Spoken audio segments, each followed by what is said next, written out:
اے میرے بھیا، اے مظلوم، اے حسن۔ قاسم کو دیکھتے ہی امام حسن ذہن میں آ گئے، اور ایک منظر تھا کہ امام حسین علیہ السلام کو خبر ملتی ہے مدینہ کے اندر امام حسن مجتبیٰ کو زہر مل گئی ہے۔ تو مولا دوڑتے دوڑتے جب اپنے بھیا کے پاس آتے ہیں تو دیکھتے ہیں امام حسن اپنے بستر پر لیٹے ہوئے ہیں۔ امام حسن امام حسین کو اشارہ کر کے کہتے ہیں کہ بستر کے نیچے دیکھو۔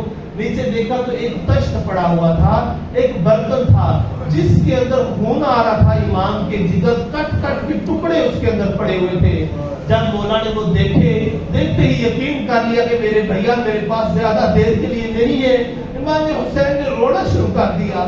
کہا بھیا، بابا کے بعد میرے لیے سب سے بڑا سہارا آپ تھے، آپ تو مجھے چھوڑ کے جا رہے ہیں۔ لیکن امام حسن مجتبیٰ نے فرمایا، اے حسین تو میری مظلومیت پر نہ رو، اے حسین تو ہے جس کے اوپر ہمیں رونا چاہیے۔ لا یوم کا یوم کا یا ابا عبداللہ، اے حسین جو دن تجھ پر آئے گا وہ کسی اور پر نہیں آئے گا۔ تو جناب قاسم آگے بڑھ کر اپنے چچا سے کہا، چچا جان، میں نے دیکھا تھا آپ کل شب ہر ایک کو بتا رہے تھے کہ فلاں فلاں شہید ہوگا، اس کا یہ مقام ہوگا، مجھے بتائیے کیا میں بھی شہداء میں ہوں یا نہیں ہوں؟ تو امام نے فرمایا، اے میرے بھتیجے، اے میرے بھیا کی نشانی، تم بھی شہداء میں سے ہو، تم بھی شہید ہو جائے گا، لیکن مجھے یہ تو بتا، کیف عندک الموت، تجھے موت کیسی محسوس ہوتی ہے؟ فرمایا، احلا من الاصل، قسم با خدا بشریت حیران ہے، سوائے اہل بیت کے گرانے کے کوئی یہ جواب دے ہی نہیں سکتا کہ کہا موت کیسے ہے؟ فرمایا شہد سے زیادہ میٹھی ہے میرے بھائی۔ اللہ اکبر۔ اب روزہ عاشور آ گیا، ہر ایک جا رہا ہے، جوانان بنی ہاشم جا رہے ہیں، جناب قاسم بار بار آ رہے ہیں۔ کہا چچا جان کیا مجھے اجازت نہیں دیں گے؟ اب ایک مقام آیا تھا، مولا نے کہا ہاں بیٹے قاسم، اب میں تجھے اجازت دیتا ہوں کہ تم میدان کارزار میں جا۔ آپ نے سنا ہوا ہے قاسم کا سن اتنا چھوٹا ہے کہ جو لباس پہنایا گیا تھا وہ قاسم سے بڑا تھا۔ قاسم کو اٹھا کر خود گھوڑے پر سوار کیا تھا۔ قاسم کے پاؤں چھوٹے تھے، زین کی رکابیں بڑی تھی، خود سید الشہداء نے رکابوں کے اندر پاؤں رکھے اور اس انداز سے رخصت کیا جیسے قاسم نہیں جا رہا، قاسم کا جنازہ جا رہا۔ اللہ، اب وہ منظر آیا تھا کہ قاسم لڑ رہے ہیں اور اس بہادری کے ساتھ لڑ رہے ہیں کہ کئی شامیوں کو فنار کیا ہے، اور ادھر سید الشہداء خیمے سے دیکھتے ہوئے قاسم کو داد دے رہے ہیں، اے میرے بھتیجے خدا تجھے زندگی دے، کیا کہنے تجھے حسن کی یاد تازہ کر دی، مجھے صفین کی یاد تازہ ہو گئی۔ اچانک ایسا ہوا ایک ملعون نے پیچھے سے حملہ کیا، اب قاسم گھوڑے پر سنبھل نہیں پا رہے تھے، آواز دی، یا اما ادرکنی، اے چچا جان میری مدد کیجئے۔ عزادارو یہاں پر قاسم کی مظلومی نہیں، کہتے سید الشہداء بالکل ایک عقاب کی طرح دوڑتے ہوئے آئے اور قاسم کو سہارا دینا چاہا، لیکن ہوا کیا تھا، اب قاسم جب گھوڑے پہ سنبھل نہیں رہے تھے، گھوڑے سے گرنا چاہ رہے تھے، لیکن قاسم کے پاؤں تو رکابوں میں الجھ گئے تھے۔ اب نہ قاسم زمین پر تھے نہ زمین پر تھے، فوجیں اشکیا تھی، کوئی قاسم پر تلوار مار رہا ہے، کوئی نیزہ مار رہا ہے، اور یہاں تک کہ قاسم کا پاؤں کٹ جاتا ہے اور زمین پر گر جاتے ہیں۔ سید الشہداء بھی قاتلوں کو دور کر رہے ہیں، کیا ہوتا ہے ادھر کے گھوڑے اس طرف دوڑ جاتے ہیں، اس طرف کے گھوڑے اس طرف دوڑ جاتے ہیں۔ یہ وہ واحد شہید ہے جو ابھی زندہ تھا تو جس کی لاش پر گھوڑے دوڑ گئے تھے۔